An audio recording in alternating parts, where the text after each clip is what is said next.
some of my most recent work has been a shift. I kind of oscillate back and forth, but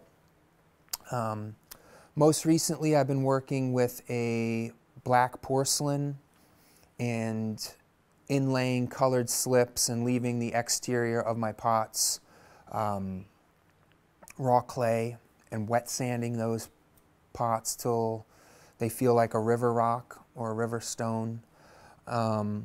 And that shift happened in a very, not strategic way, and I always say this, but the work feeds the work. This is something I've said before, but that the practice of going to the studio every single day is what gives my work meaning and what, continually helps the work grow.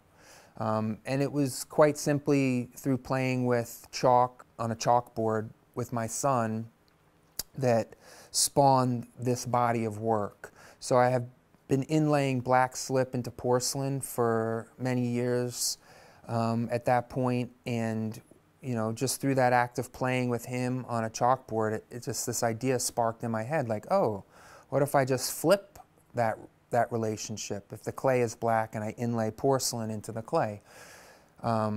So the very initial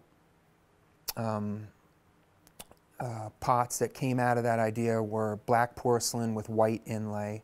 And just like everything that I do that happens in the studio, it just builds. So I think initially I had inlaid blue slip and white slip, and then it just became this explosion of color that's now happening on the pots. And just that, pushing even further that idea of honing and crafting an object, and not only being interested in how it looks and how it feels, but really pushing that notion of how it feels texturally, like the difference between a really soft satin glaze and polished porcelain. Those are two very different feelings, and that haptic sensibility that we all have, like the tips of our fingers are highly sensitized, and trying to activate those senses is really important to me moving forward in this new body of work.